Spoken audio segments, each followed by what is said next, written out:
Hi everyone, I welcome you to the presentation of this lecture on temperature coefficient of resistance.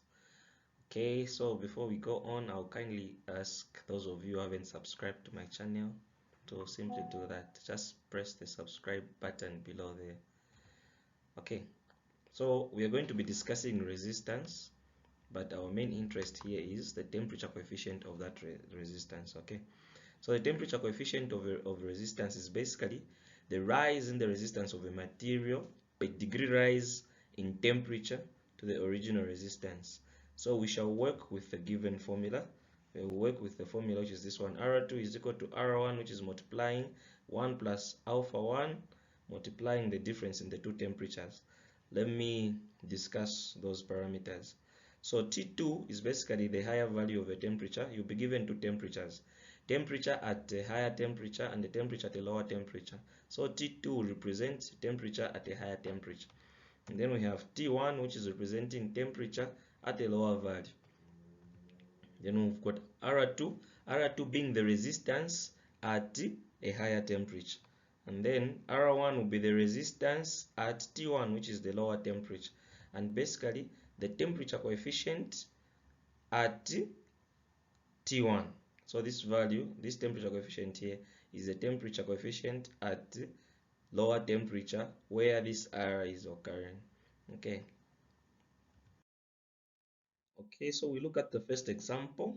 First example, which is saying a coil of copper wire has a resistance of 100 ohms when its temperature is 0 degrees Celsius.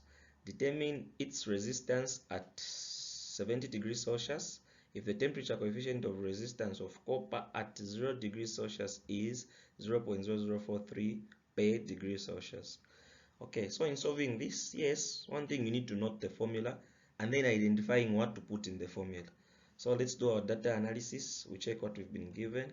So with our data analysis, we can see that we've got two temperatures. We've got 0 degrees and 70 degrees. The bigger temperature there, it's 70 degrees. Therefore, our T2 is 70 degrees, which is the temperature there, higher value.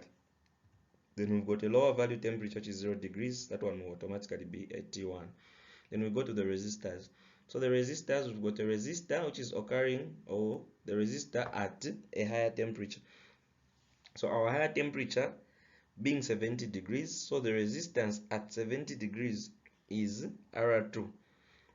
And then R2 we haven't been given here because they're saying determine the resistance at 70 degrees. So we don't have the R2. But R1 has been given because the resistance at a lower temperature there, it's 100 degrees Celsius.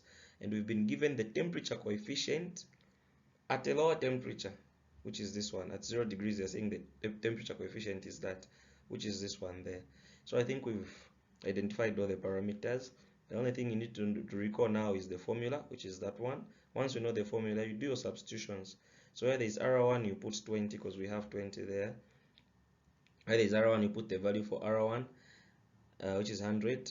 Where there is the two difference in temperatures, you put 70 minus 0, and then where there is alpha 1 there, you put that value there. When you compute these in your calculator, it's supposed to give you that as the value for the resistance at a higher temperature. Okay, this was the first example. In the second example, we'll be given the resistance at a higher temperature. They're asking us to find the resistance at a lower temperature. Let's look at the second example. So question number 2 is saying an aluminium cable has a resistance of 27 degrees at a temperature of 35 degrees Celsius. Determine its resistance at 0 degrees Celsius. Take the temperature coefficient of resistance at 0 degrees to be that value. Okay, so here, as I said, you need to do your data analysis, check what you've been given. So from there, we've got two temperatures. We've got 35 degrees and 0 degrees. Obviously, 35 is at a higher temperature. That will be your T2. 0 degrees is at a lower temperature. This is our T1. Okay, you look at the resistance. We've been given a resistor 27 degrees, which is occurring at 35 degrees. So obviously, this is a resistance at a higher temperature. Since higher temperature is T2, then that resistance will be R2 because it's at that temperature. And then the resistance at a lower temperature is the one they are asking us to find because they're saying determine its resistance at 0 degrees. So we don't know that resistance. So we don't know the R1, which is this one. That's the one we are calculating. And then the temperature coefficient at a lower temperature has been given this one, which is this one, alpha 1, 1 being the low. So you have that. Once you identify those parameters and then just put them in the formula, we know that the formula is given by that, and then all these parameters we have except R1. So R1, since we don't have it, you make it the subject of the formula. If you make R1 the subject of the formula, you're going to have that. Substitute your parameters there, you have that, and then you're going to have R2 as 23.83. Okay, thanks for watching.